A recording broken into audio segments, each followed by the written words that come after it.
Ya, Assalamualaikum warahmatullahi wabarakatuh. Selamat pagi. Waalaikumsalam warahmatullahi wabarakatuh.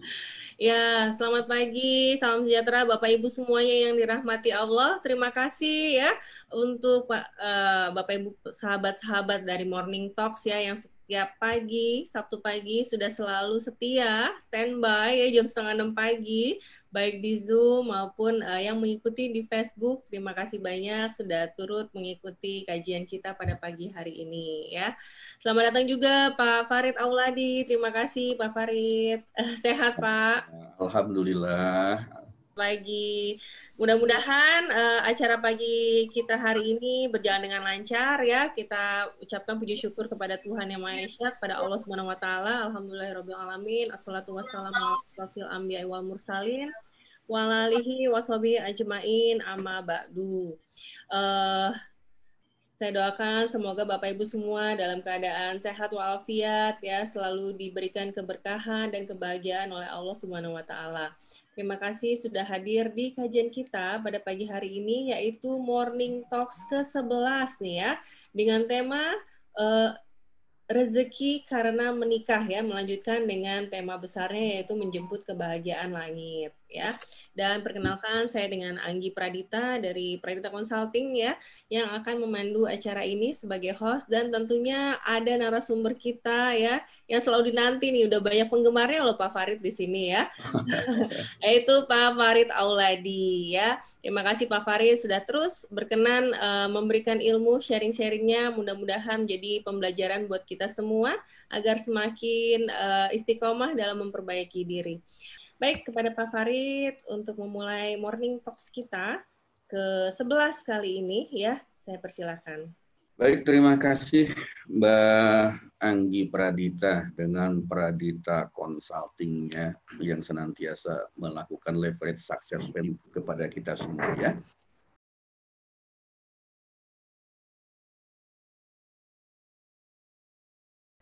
Assalamualaikum warahmatullahi wabarakatuh. Alhamdulillahirabbil alamin wa bihi nasta'in ala umurid dunya waddin. Assalatu wassalamu ala asrafil anbiya'i wal mursalin Sayyidina Muhammadin wa ala alihi wa sahbihi ajma'in. Asyhadu an la ilaha illallah wahdahu la syarikalah wa asyhadu anna Muhammadan abduhu wa rasuluhu la nabiyya ba'dah. Allahumma shalli ala Muhammad wa ala ali Sayyidina Muhammad. Qala rabbi shrah li sadri wa yassir li amri wahlul 'uqdatam min lisani yafqahu qawli. Qala Allah Ta'ala fil Qur'anil Karim, a'udzu billahi minasyaitonir rajim. Ya ayyuhalladzina amanu ittaqullaha haqqa tuqatih wa la tamutunna illa wa antum muslimun. Bapak dan Ibu, rekan-rekan, kakak, adik rahimakumullah, senantiasa mari kita lakukan memanjatkan puji syukur kehadirat Allah Subhanahu wa taala yang tidak akan pernah berhenti memberikan nikmatnya kepada kita, yang tidak pernah berhenti memberikan kebahagiaan kepada kita, yang tidak pernah berhenti juga untuk memberikan kemudahan-kemudahan di dalam hidup kita. Salawat dan salam senantiasa juga kita sanjungkan kepada Rasulullah Muhammad SAW yang telah membukakan jalan kehidupan yang jauh lebih baik, yang jauh lebih sempurna, dari zaman kegelapan menjadi zaman yang begitu terang benderang, zaman yang penuh dengan segala kemudahan, zaman yang diberkahi oleh Allah Subhanahu wa taala. Bapak dan Ibu rahimakumullah, salawat serta salam ini juga senantiasa kita mintakan untuk diberikan kepada keluarga beliau, kepada para sahabatnya, kepada kita umatnya di akhir zaman. Dan kita senantiasa juga memohon kepada Allah, semoga kita termasuk orang-orang yang diberikan syafaat oleh Rasulullah SAW pada saat yaumil kiamah nanti. Amin, amin, ya Allah, ya Rabbal Alamin. Bapak dan Ibu, rekan-rekan, kakak, adik, saudara-saudari rahimakumullah, seperti biasa marilah kita berdoa kepada Allah. Kita memohon kepada Allah supaya apa yang kita lakukan pada pagi hari ini mendapatkan berkah, mendapatkan limpahan hidayah juga dari Allah, dan semoga Allah memudahkan kita semua untuk mendapatkan pelajaran yang sangat baik. Kita sama-sama belajar kita sama-sama mengkaji, kita sama-sama sedang dalam proses untuk mendapatkan kehidupan yang jauh lebih baik, terutama kehidupan kelak di yaumil akhir. Mari kita sama-sama buka acara ini dengan bacaan Al-Fatihah. Al-Fatihah. A'udzubillahi minasyaitonirrajim. Bismillahirrahmanirrahim. Alhamdulillahirabbil alamin arrahmanirrahim maliki yaumiddin. Iyyaka na'budu wa iyyaka nasta'in. Ihdinas shiratal mustaqim. Shiratal ladzina an'amta 'alaihim ghairil maghdubi 'alaihim waladdallin. Amin. Ya Allah, ya Rabbana, Engkau yang Maha Pengasih, Engkau Maha Penyayang kepada semua orang yang hadir dalam kajian ini beserta keluarganya. Kami meminta limpahkanlah nikmat sehat, luaskanlah rezekinya, sempurnakan kebaikannya, berkahi usianya dan mudahkan segala urusan mereka ya Allah. Bahagiakan dan muliakanlah hidupnya dari saat ini sampai ajal menjemput kami masing-masing. Baiklah Bapak dan Ibu, saudara-saudara, rekan-rekan rahimakumullah. Pada saat kami membagikan flyer kemarin dan copywriting terkait dengan tema pada hari ini, banyak yang bertanya juga gitu. Banyak yang bukan protes sih, cuma mempertanyakan gitu kan. Karena ini adalah materi yang sensitif gitu ya. Materi yang tidak mudah. Ada sebagian yang merasa nggak usah dibahas lah yang begitu gitu kan. Ada sebagian lagi yang ayo buruan segera ingin tahu dalamannya gitu. Nah, ini adalah satu tema ya, nggak akan membahas terlalu dalam lah tentang pernikahannya, tentang dalamannya ke dalam banget gitu kan. Tetapi karena kita membahas 8 arah mata angin rezeki, di mana salah satunya itu adalah terkait dengan bagaimana rezeki itu datang melalui satu proses pernikahan gitu ya. Jadi mau tidak mau kita mesti bahas ini gitu. Karena kalau ditinggalkan tentunya juga tidak pas ya. Jadi tidak pas 8 magnet 8 penjuru mata angin rezeki gitu ya. Dan menarik sih memang gitu kan untuk hal-hal ini, tetapi saya tidak akan bahas dalam-dalam banget gitu kan. Karena ini memang bukan membahas khusus tentang pernikahan gitu. Tapi kalau memang suatu saat nanti ada permintaan temanya khusus membahas pernikahan, mari ya kita sama-sama mengikuti. Baik, Bapak dan Ibu rahimakumullah ya. Kita akan lanjutkan pembahasan kita tentang rezeki karena menikah. Ini adalah bagian dari 8 penjuru mata angin rezeki. 8 penjuru ini bermakna bahwa tidak ada satu tempat pun di permukaan bumi ini yang tidak ada rezekinya dari Allah. Gitu kan? Kalau kita berbicara tentang 8 arah mata angin, utara, selatan, barat, timur, kemudian ada barat laut, timur laut, tenggara, barat daya dan sebagainya. Artinya apa? Dari 8 penjuru itu Allah akan memberikan rezeki kepada kita. Tinggal bagaimana cara kita menjemputnya. Ya, bagaimana cara menjemputnya. Dan yang kita bahas pada Morning Talk yang ke-11 ini adalah terkait dengan rezeki karena menikah. Jadi Bapak dan Ibu hadirin, kakak dan adik rahimakumullah, bagi yang baru bergabung dengan acara Morning Talk ini adalah satu acara kajian sederhana, belajar bersama-sama bagaimana kita memperbaiki hidup kita menjadi lebih baik gitu ya. Dan kita akan membahas hal-hal yang betul-betul sederhana, yang simpel, yang terjadi pada kehidupan kita sehari-hari. Tidak perlu terlalu berat gitu kan, yang ringan-ringan saja, karena kadang-kadang kehidupan kita itu bisa tergelincir justru oleh hal-hal yang sederhana. Justru oleh hal-hal yang kecil. Kenapa? Karena biasanya untuk hal-hal yang besar kita betul-betul menjaga supaya itu tidak terjadi. Betul-betul kita waspada. Tetapi dengan hal-hal yang kecil, dengan hal-hal yang sederhana, yang seringkali kita lupa bahwa itu ada gitu kan, itu justru kadang-kadang kita bisa tergelincir gara-gara seperti itu. Nah, baik. Kita ambil satu ayat dalam Al-Quran, surat An-Nur ayat 32. Wa ankihul ayyama minkum wassolihina min ibadikum wa imaikum iyakunu fuqara ayughnihimullahu min fadlih wallahu wasi'un alim. Ya, rezeki karena menikah. Satu ayat An-Nur ayat 32. Dan nikahkanlah orang-orang yang sendirian di antara kamu dan orang-orang yang layak untuk menikah dari hamba-hamba sahayamu yang lelaki dan hamba-hamba sahayamu yang perempuan. Jika mereka miskin, Allah akan memampukan mereka dengan karunia-Nya. Dan Allah maha luas pemberiannya, lagi maha mengetahui. Saya punya banyak cerita terkait dengan rezeki karena menikah ini. Saya masih ingat pengalaman punya teman lebih kurang sekitar 20-an tahun yang lalu gitu ya. Tahun 90-an awal. Kalau 90-an awal berarti 30 tahunan lebih kalau gitu ya. Ada seorang teman di satu perusahaan, pada saat itu satu perusahaan dengan saya. Beliau ini ahli IT, jago IT gitu ya.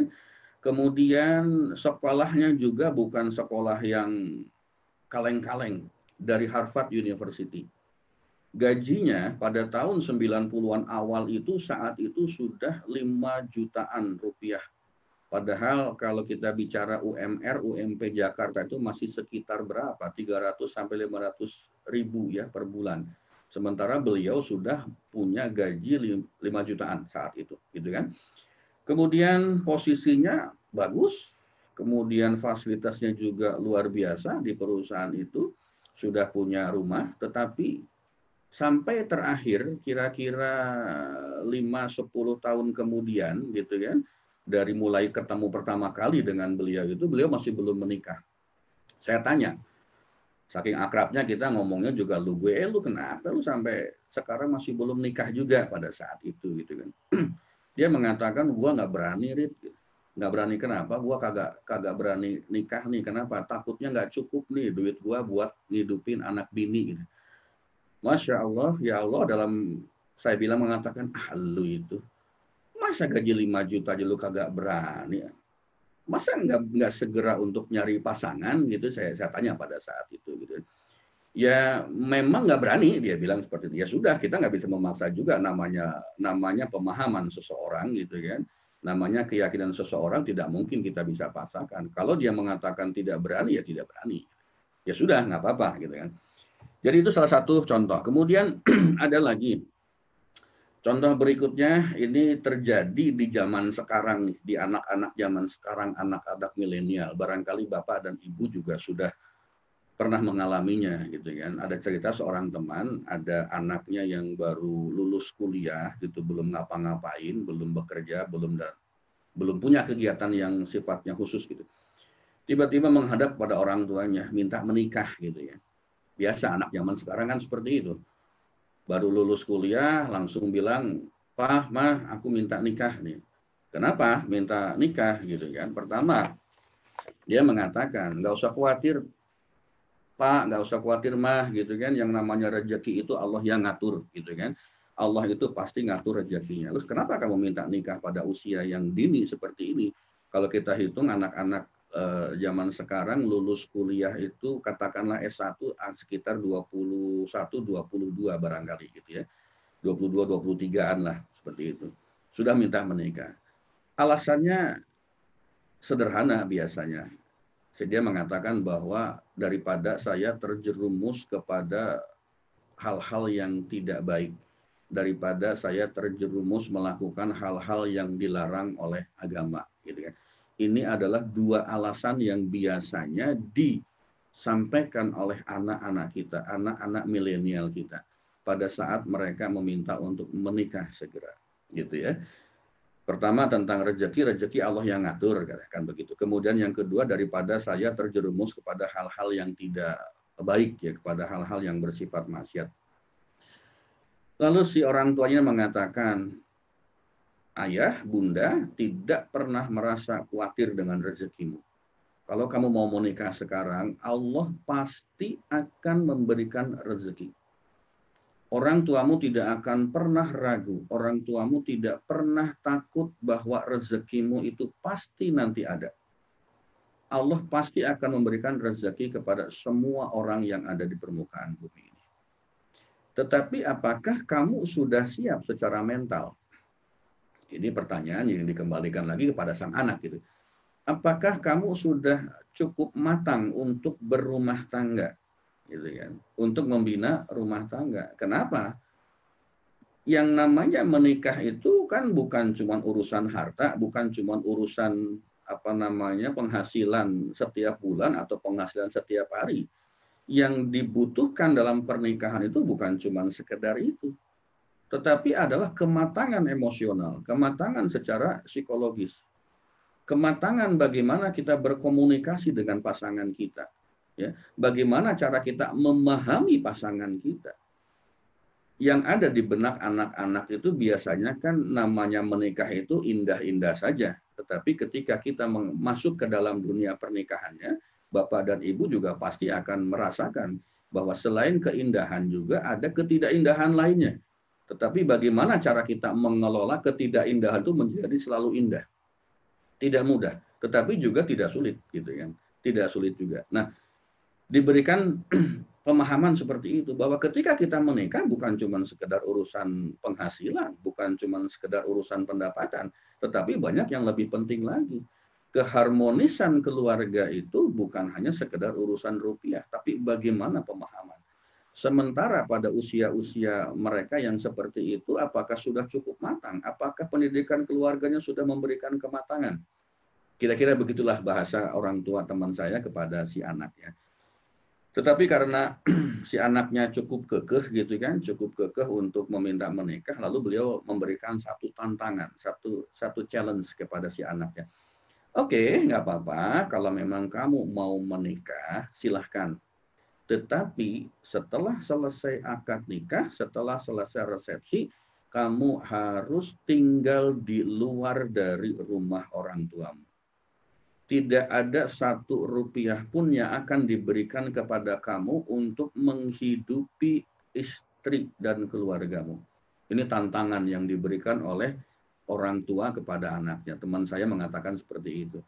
Dia mengatakan sebetulnya ini cuma tantangan saja, gitu. Cuma ingin mengetes dia, apakah betul dia sudah cukup matang, apakah betul dia sudah cukup punya keberanian untuk melakukan itu. Jangan-jangan dia kekeh mintanya itu sekedar karena nafsunya, biasa nafsu anak muda gitu kan. Rupanya diberikan tantangan seperti itu, si anak mengkerut juga gitu. Tidak berani juga. Ini bermakna bahwa yang bersangkutan si anak itu memang belum betul-betul matang, belum betul-betul sanggup menghadapi tantangan dalam kehidupan berumah tangga, gitu kan. Kemudian seorang tuanya mengatakan, sekali lagi buat kamu, orang tuamu tidak akan pernah khawatir urusan harta, urusan rezeki Allah pasti ngasih. Kalau kamu mengatakan ingin menikah supaya menghindari hal-hal yang tidak diinginkan, ya kamu jangan dekati hal-hal itu. Kamu jangan mendekati perzinahan, kamu jangan mendekati hal-hal yang berbau maksiat, sehingga kamu pasti akan terhindar.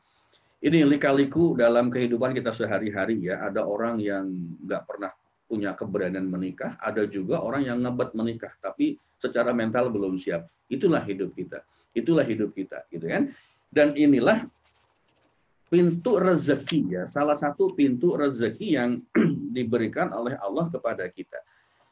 Bapak dan Ibu, rekan-rekan, kakak dan adik, kalau saya bepergian biasanya pas ambil taksi misalnya gitu kan, itu saya selalu ngobrol dengan sopir taksi. Jadi beberapa hari ini, 2 minggu ini saya bolak-balik ngobrol dengan sopir taksi. Pernah ada satu sopir taksi pada saat jalan tuh ngebut banget, gitu kan. Saya bilang, santai mas, ngapain mesti cepat-cepat seperti itu? Apa yang kamu kejar? Saya bilang. Dengan pembukaan seperti itu, akhirnya Pak mengalirlah cerita dia. Memang hatinya sedang tidak nyaman, sedang ada persoalan dengan keluarganya rupanya gitu kan. Gara-gara COVID-19, kemudian bisnisnya lesu, kemudian juga tarikan penumpangnya juga tidak banyak gitu kan. Sehingga apa? Membuat hatinya galau. Ternyata kegalauannya ditambah lagi dengan kondisi keluarganya. Mertuanya numpang di rumah beliau. Kemudian mertuanya termasuk tipe mertua yang tidak pernah berhenti protes gitu. Seperti itulah kira-kira gambarannya gitu kan. Jadi dia merasa bahwa tidak nyaman. Akhirnya saya tinggal di mes perusahaan taksinya, tidak di rumah. Kenapa? Karena kalau di rumah pasti hatinya nggak nyaman. Itu macam-macam. Kemarin juga saya ketemu lagi dengan supir taksi juga seperti itu. Supir taksi yang menikah, istrinya dua, macam-macam lah dalam kehidupan ini gitu kan. Tapi ujung-ujungnya mereka mengatakan gimana caranya ya Pak ya supaya rezeki saya ini bisa tetap bisa tambah banyak, bahkan seperti itu gitu kan. Ya ceritalah akhirnya. Cerita bahwa pertama kali pertanyaan yang saya sampaikan kepada mereka biasanya, sampai muslim bukan? Kalau jawabannya iya, bagaimana sholatmu? Bagaimana 5 waktumu? Biasanya sih mereka jawabannya iya, itulah Pak. Kadang-kadang masih banyak bolongnya, dari 5 kali itu bolongnya 3 gitu ya. Dari 5 kali itu bolongnya 4 ya. Kalau bolongnya 3, bolongnya 4 bukan bolong, itu membablas gitu kan, seperti itu. Jadi kita coba usahakan hal-hal yang seperti itu kita kembalikan kepada bagaimana cara mencari rezeki gitu ya. Nah ini Bapak dan Ibu rahimakumullah, kalau kita kembali kepada ayat yang tadi, itu ada catatan penting, 3 catatan penting di dalam surat An-Nur ayat 32 tersebut. Yang pertama, anjuran menikah bagi setiap orang, ya, yang tentunya memenuhi syarat dan ketentuan yang berlaku. Jadi jangan asal nekat saja gitu kan. Dari sisi kematangan psikologis, dari sisi kesiapan materi seandainya memang itu ya. Tapi kalau untuk materi jangan khawatir, santai saja, Allah pasti akan mencukupkan. Kemudian yang kedua, gak usah takut kalau kita masih merasa fakir, masih merasa belum mampu. Kenapa? Karena Allah pastinya akan mencukupkan. Dari mana? Dari ayat tersebut juga Allah mengatakan bahwa Allah akannya memberikan kekayaan ya bagi kita yang menikah. Allah yang akan mencukupkan, gitu kan. Jadi bagaimana caranya hitungannya? Hitungan sederhananya, bagaimana Allah mencukupkan rezeki bagi yang menikah. Bukankah sebetulnya setiap kita itu sudah dijamin rezekinya oleh Allah? Bukankah sebetulnya setiap individu, setiap orang itu rezekinya sudah ada takarannya, gitu kan? Misalnya rezeki seorang suami, seorang laki-laki itu 10. Itu hanya cukup untuk kebutuhan dirinya saja. Ketika digabungkan dengan rezeki seorang wanita yang sama-sama 10, ya, yang sama-sama 10 gitu kan, ketika menikah, maka dia akan menjadi 20. Dan seterusnya ketika punya anak pasti ada rezekinya juga, karena Allah yang menjanjikan bahwa rezeki setiap makhluk yang ada di muka bumi ini sudah dijamin oleh Allah. Masih ingat tidak?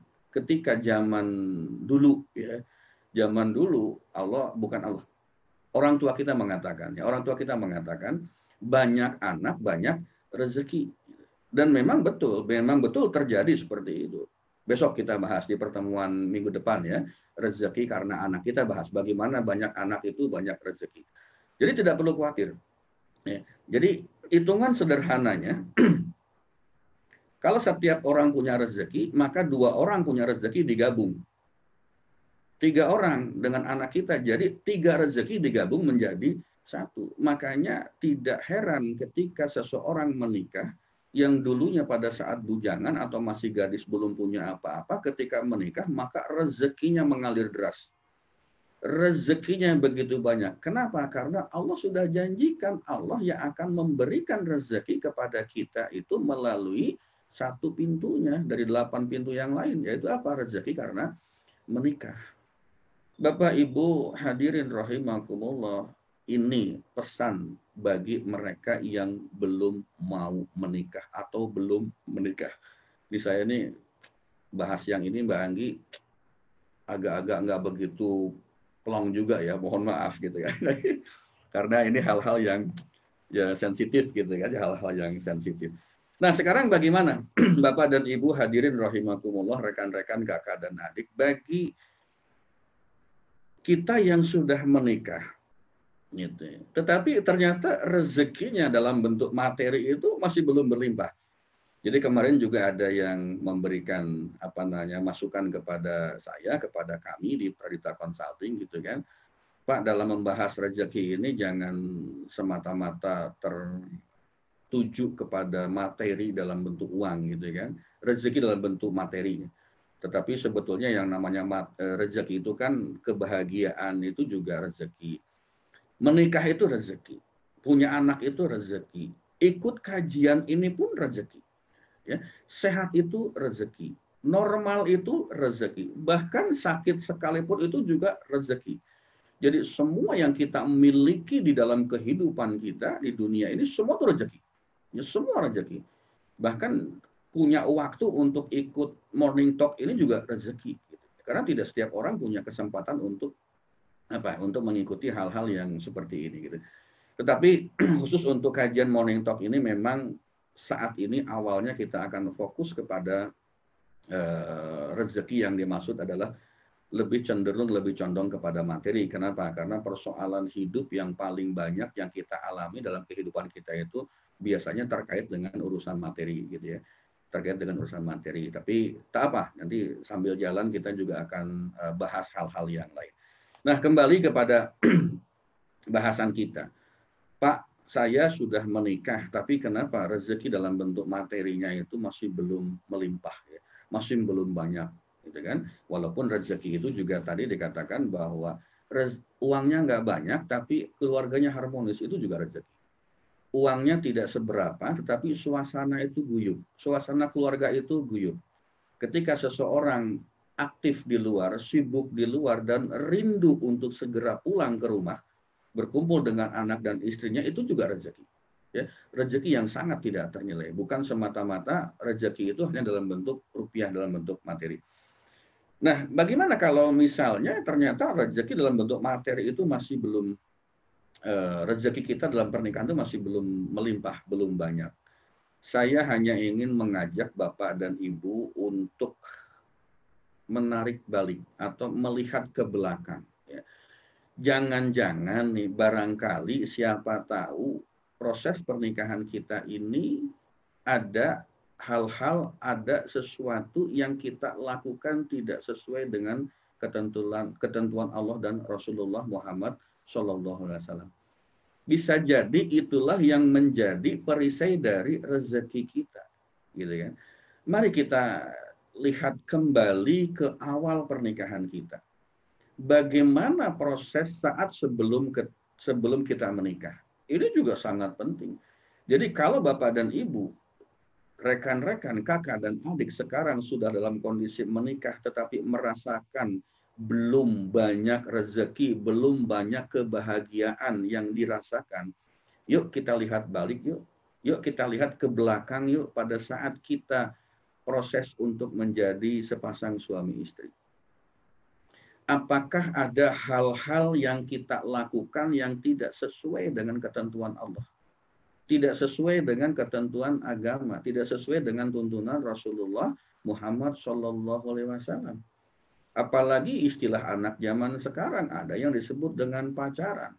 Dikiranya kalau sudah pacaran itu pasti akan menjadi suami istri. Dikiranya kalau sudah akan menjadi suami istri itu kemudian kita boleh melakukan apapun. Ini yang mesti kita lihat, ini yang mesti kita koreksi. Jangan-jangan nih proses yang kita lakukan sebelum kita menjadi sepasang suami istri, sebelum kita menjadi keluarga saat ini, ada hal-hal yang tidak patut, ada hal-hal yang berbau dosa, ada hal-hal maksiat yang kita kerjakan sehingga apa? Sehingga kita merasakannya sekarang. Barangkali itu yang menjadi perisai dari rezeki kita. Barangkali itu yang menjadi penghalang dari apa yang kita inginkan. Termasuk juga dengan teman-teman, dengan rekan-rekan, dengan bapak dan ibu yang saat ini juga masih melajang misalnya begitu ya. Kenapa nggak ketemu jodoh? Kenapa nggak menikah juga gitu? Mau nikah nggak jadi, mau nikah nggak jadi. Jangan-jangan ada hal-hal yang kita lakukan selama ini yang bertentangan dengan ketentuan Allah. Kalau iya, mari kita bertobat. Kalau betul, mari kita meminta ampun kepada Allah. Supaya apa? Supaya perisainya hilang. Supaya dosanya diampuni oleh Allah. Dan kalau sudah perisainya hilang, kalau perisainya sudah tidak ada, maka Allah yang akan menjamin rezeki kita. Ingat pelajaran yang kemarin, rezeki karena istighfar. Rezeki karena istighfar. Rezeki karena kita meminta ampun kepada Allah Subhanahu wa Ta'ala. Itu yang pertama. Yang kedua, bagi kita yang sudah berkeluarga saat ini, ternyata juga belum begitu bahagia, misalnya gitu kan, belum begitu menikmati kebahagiaan. Rezekinya pun juga belum berkelimpahan, barangkali seperti itu, gitu ya. Mari kita lihat juga, pada saat kita menikah dulu, Allah melalui Rasulnya mengatakan ada 4 kriteria seseorang untuk memilih pasangan hidupnya, gitu kan? Seseorang itu dinikahi karena 4 faktor. Yang pertama itu karena apa? Karena hartanya, kedua karena nasabnya, ketiga karena kecantikan atau ketampanannya, yang keempat itu karena agamanya. Boleh kita melihat seseorang dari hartanya. Tetapi apakah orang yang punya harta banyak itu menjamin kebahagiaan kita? Belum tentu. Bisa ya, bisa tidak. Yang kedua dari nasabnya. Dari keturunannya. Itu kita harus melihat. Dan ini menjadi syarat dari pernikahan kita.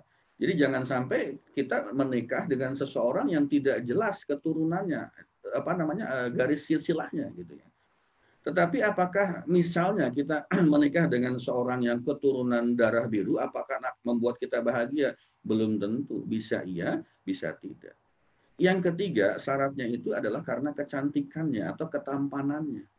Boleh gitu. Dan dianjurkan juga untuk mencari seseorang yang memang good looking gitu kan. Yang kelihatannya enak. Yang bikin adem gitu. Kalau Rasulullah SAW punya istri, nama istri yang pertama Siti Khadijah, itu kecantikannya luar biasa. Ketika dia melirik istrinya dari samping, melirik Siti Khadijah itu, maka rasa di dalam hati Rasulullah itu adem, enak banget, tenang banget rasanya seperti itu, gitu kan. Kemudian yang keempat agamanya. Yang ketiga tadi, kalau kita punya suami yang cantik, yang ganteng, apakah menjamin kebahagiaan? Belum tentu. Bisa iya, bisa tidak. Gitu kan? Bisa iya, bisa tidak. Tetapi kalau kita bisa mendapatkan contoh istri Rasulullah, sudahlah beliau ini cantik, sudahlah beliau ini keturunan bangsawan, sudahlah beliau ini seorang konglomerat pada zamannya, Masya Allah, itu luar biasa. Bisa kita nggak mendapatkan seperti itu. Di yang terakhir agamanya.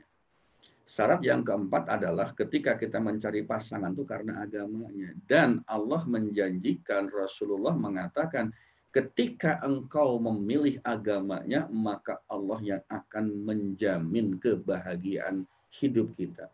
Di dunia dan insya Allah di akhirat kelak. Jadi, Bapak dan Ibu rahimakumullah, bagi kita yang sudah terlanjur menikah, kemudian ternyata kita masih belum bahagia juga, coba tengok lagi, lihat lagi ya, kriteria yang kita lihat pada saat dulu menikah. Jangan-jangan kita cuma melihat kecantikan atau kegantengannya saja. Bahkan kalau ada beberapa, bukan pasien lah, saya teman-teman yang berkonsultasi, kalau lagi kesel gitu, makan tuh ganteng, makan tuh cantiknya. Sampai sekarang gue belum bahagia sama dia, misalnya seperti itu gitu ya. Jangan-jangan kita melihat karena dia keturunan pejabat misalnya gitu. Jangan-jangan kita lihat karena dia itu punya harta yang banyak. Itu tidak keliru. Itu boleh-boleh saja. Tetapi kalau ternyata kita belum bahagia, jangan-jangan syarat yang keempat, yang paling utama karena agamanya itulah yang belum kita dapatkan. Kalau memang seperti itu, jangan-jangan yang tadi itu, barangkali yang tadi itulah yang akan menjadi perisai rezeki bagi kita. Perisai rezeki bagi kita. Sehingga apa? Rezeki kita masih belum berlimpah. Karena kita patokannya dengan 3 hal tadi, cantik, ganteng, dan turunannya. Itu yang masih tertanam di benak kita sampai sekarang. Jangan-jangan seperti itu. Itulah yang membuat kita nggak bahagia. Itulah yang membuat rezeki kita itu masih belum bagus. Ya, kebahagiaan pun juga rezeki. Gitu. Kalau memang demikian, ayo mumpung masih ada waktu, belum terlambat. Apa? Perbaiki agama kita. Perbaiki agama kita, gitu kan? Karena kalau kita tidak perbaiki agama kita, ya tentunya kita tidak akan bisa mendapatkan kebahagiaan. Nah, Bapak dan Ibu rahimakumullah. Kemudian yang berikutnya, yang paling penting juga pada saat sekarang ini, ketika kita membina rumah tangga, kita punya rumah tangga, suami dan istri, punya anak gitu kan. Kenapa kita masih belum bahagia? Nah, bagaimana fungsi dan tugas serta tanggung jawab kita masing-masing? Itu mesti dilihat juga. Suami itu sebagai kepala keluarga. Suami itu ar-rijalu qawwamuna 'alan nisa gitu kan. Suami itu adalah sebagai pemimpin. Jangan dibalik, jangan si istri jadi pemimpin, suaminya jadi pengikut gitu kan. Kalau di dalam Al-Qur'an pernah disebutkan gitu bahwa suami itu sebagai matahari, sementara istri itu sebagai bulan. Kalau saya mengatakan bahwa suami itu sebagai pencari nafkah, istri itu sebagai direktur rumah tangga. Fungsinya jangan dibalik-balik. Ketika ada fungsi yang terbalik, ketika ada fungsi tugas dan tanggung jawab yang tidak sesuai dengan fitrahnya, maka yang terjadi ketidakseimbangan dalam kehidupan rumah tangga kita. Ketidakseimbangan itulah yang kita bisa katakan sebagai sesuatu yang tidak membuat kita bahagia. Rezeki kita belum banyak. Kenapa? Karena ada fungsi, tugas, dan tanggung jawab yang tidak sesuai dengan ketentuannya. Yang lain yang sederhana, bagaimana proses komunikasi kita, bagaimana cara berbahasa kita. Ya, jangan-jangan suami juga dengan istri tidak menghormati fungsinya dengan bahasa-bahasa yang di pasaran sana. Demikian juga si istri kepada suaminya. Jadi Bapak dan Ibu rahimakumullah, yang paling sederhana adalah mari rumah tangga kita, menikah ini betul-betul pertama semata-mata karena Allah. Kemudian yang kedua, di dalam menjalankan kehidupan berumah tangganya ini betul-betul sesuai dengan tuntunan Allah dan Rasulullah Muhammad SAW. Jika kita sudah bisa menjalankan seperti itu, maka yang pasti terjadi Allah melimpahkan rezeki yang begitu banyak kepada kita. Pasti Allah yang akan menjamin rezeki yang begitu banyak kepada kita. Rezeki dalam bentuk apa? Dalam berbagai bentuknya. Kebahagiaan, kenikmatan, ketenangan, kenyamanan, dan yang pasti juga rezeki dalam bentuk materi itu pasti akan datang melimpah ruah kepada kita. Ya. Baik Bapak dan Ibu, jam 7:02 nih Mbak Anggi. Sebelum kita tutup, saya simpulkan sedikit ya mengenai rezeki karena menikah. Pertama, yang belum menikah dan khawatir karena tidak mampu secara materi, don't worry, be happy. Allah yang akan mencukupkan. Ya, ayatnya jelas, An-Nur ayat 32 tadi. Jelas Allah yang akan mencukupkan. Kemudian yang kedua, bagi yang sudah menikah tapi masih belum bahagia, jangan-jangan proses awalnya ada yang tidak tepat. Jangan-jangan proses di awalnya dulu itu ada hal-hal yang kita langgar. Melanggar ketentuan Allah, ketentuan Rasulullah SAW. Jika ia bertaubat, jika ia hilangkan itu semua, minta ampun kepada Allah. Yang lalu biarlah berlalu. Dan kalau kita sudah minta ampun, beristighfar kepada Allah, maka dijamin Allah akan memberikan rezeki yang melimpah kepada kita. Kemudian yang kedua, pada saat pemilihan pasangan kita ada 4 kriteria, karena harta, karena turunan, karena kecantikan, dan karena agama. Kalau ternyata kita memilih karena 3 faktor di awal tadi, ayo perbaiki. Perbaiki apa? Perbaiki agama kita. Kita tingkatkan. Ya. Tingkatkan kemampuan agama kita. Kita tingkatkan ibadah kita. Kita tingkatkan dengan kajian-kajian yang seperti ini juga, gitu ya. Supaya kita lebih paham bagaimana berkeluarga yang sakinah, mawadah, warahmah. Barangkali itu saja Mbak Anggi dan Bapak Ibu yang lain, semoga bermanfaat dan mohon maaf saya memang membahas materi ini agak-agak tidak plong ya, agak-agak tidak lepas gitu kan, karena banyak orang yang di awal juga sudah wanti-wanti, jangan nyinggung saya, wanti-wanti jangan bahas terlalu detail begini begitu gitu. Jadi mohon maaf. Tapi kalau memang meminta satu kajian yang khusus ya, bagaimana kita berumah tangga yang baik, yang samawa, kita akan lakukan di apa namanya di acara yang lain. Ya, itu saja Mbak Anggi, silakan. Baiklah, ya terima kasih banyak Pak Farid Auladi yang telah memberikan materi ini luar biasa ya. Hal-hal yang kelihatannya di masyarakat memang biasa sudah umum terjadi ya. Dan hari ini kita diingatkan kembali ya bahwa uh, dalam pernikahan ya dan dalam meraih rezeki karena menikah tadi kita perlu kembalikan lagi ya, perbaiki lagi niat kita di awal ya, apakah kita menikah itu semata-mata karena Allah ya. Dan tadi sudah banyak juga tips-tips dan saran ya yang diberikan oleh Pak Farid agar bagi kita yang sudah menikah ya, rumah tangganya akan selalu dalam keberkahan ya dan menjadi keluarga yang sakinah mawadah warohmah. Bapak Ibu, baik di Zoom meeting ini maupun di Facebook, boleh silakan ya dituliskan apa sih hikmah ya atau hal positif yang sudah didapatkan dari materi kajian pada pagi hari ini. Dan silakan juga kalau ada pertanyaan boleh dituliskan supaya di kajian minggu berikutnya kita akan bisa mendapatkan jawaban-jawaban dari Pak Farid Auladi yang tentunya ini menjadi ilmu tersendiri bagi kita. Luar biasa ya Bapak Ibu ya. Terima kasih banyak Pak Farid atas sharingnya pada pagi hari ini, dan topik menikah ini memang harusnya sih tidak hanya sekali ya karena banyak hal yang terkait dalam pernikahan ya. Nah, insya Allah di Morning Talk Sabtu depan kita akan melanjutkan nih ya dengan pintu rezeki dari arah mata angin ke-7, yaitu rezeki karena anak ya.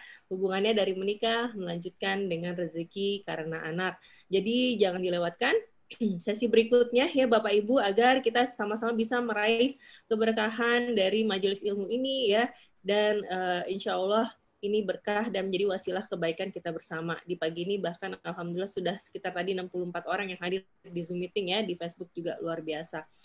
Sebelum menutupnya, seperti biasa kita meminta kesediaan Pak Farid untuk memimpin doa ya. Pak Farid seperti biasa supaya kajian kita ini menjadi lebih bermakna. Sebentar, saya share. Baik. Ya, pada Pak Farid saya persilahkan. Baik, Bapak dan Ibu, rekan-rekan, kakak, adik, rahimakumullah. Marilah kita sama-sama berdoa kepada Allah sebagai ungkapan rasa syukur bahwa acara kita pagi hari ini bisa berlangsung dengan lancar, dengan baik, dan tanpa persoalan apapun. Yang kedua, kita memohon kepada Allah, semoga kita masih tetap diberikan nikmat sehat, diluaskan rezeki kita, dan dilapangkan segala urusan kita. A'udzubillahi minasyaitonirrajim. Bismillahirrahmanirrahim. Innallaha wa malaikatahu yusholluna 'alan nabi. Ya ayyuhalladzina amanu shollu 'alaihi wa sallimu taslima. Ya Allah, sesungguhnya kami memohon kepadamu keselamatan ketika kami beragama. Memohon kepadamu kesehatan, limpahan ilmu, keberkahan rezeki, taubat sebelum datangnya maut, rahmat pada saat datangnya maut, dan ampunan setelah datangnya maut. Ya Allah, mudahkanlah kami dalam menghadapi sakaratul maut. Berikanlah kami keselamatan dari api neraka dan ampunan pada saat yaumil hisab. Ya Allah, Engkaulah Tuhan yang memberi keselamatan. Engkau Maha Pengampun. Ampunilah dosa kami, dosa suami atau istri kami ya Allah, dosa anak-anak kami ya Allah, dosa kedua orang tua kami ya Allah, dosa para pemimpin kami ya Allah, dan dosa guru-guru kami. Jadikanlah negeri kami ini baldatun thayyibatun wa rabbun ghafur. Ya Allah ya Tuhan kami, jangan jadikan kami sasaran fitnah, dan jauhkanlah kami dari sasaran fitnah dari kaum yang zalim. Dan selamatkanlah kami dengan rahmat-Mu dari tipu daya orang-orang yang kafir. Ya Allah, ya Tuhan kami, janganlah Engkau hukum kami jika kami lupa atau kami bersalah. Janganlah Engkau bebankan kepada kami beban yang berat, sebagaimana Engkau bebankan kepada orang-orang sebelum kami. Ya Allah, ya Tuhan kami, janganlah Engkau pikulkan kepada kami apa yang tak sanggup kami memikulnya. Beri maaflah kami, ampunilah kami, dan rahmatilah kami. Engkaulah penolong dari kaum kafir. Ya Allah, ya Rabbana, istiqomahkanlah kami di jalan-Mu. Teguhkanlah keimananku, limpahkanlah kesehatan, keberkahan dan kebahagiaan hidup di dunia dan akhirat. Rabbana atina fid dunya hasanah wa fil akhirati hasanah wa qina adzabannar. Subhana rabbika rabbil izzati amma yasifun. Wassalamun alal mursalin walhamdulillahi rabbil alamin. Al-Fatihah. A'udzubillahi minasyaitonirrajim. Bismillahirrahmanirrahim. Alhamdulillahirabbil alamin. Arrahmanirrahim. Maliki yaumiddin.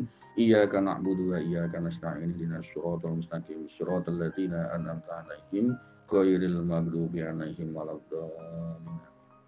Amin. Ya Allah, ya Rabbal alamin. Baik Mbak Anggi, Bapak, Ibu, rekan-rekan, saudara-saudara, kakak dan adik. Terima kasih atas perhatiannya.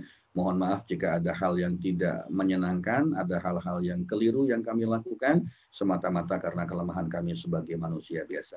Terima kasih. Assalamualaikum warahmatullahi wabarakatuh.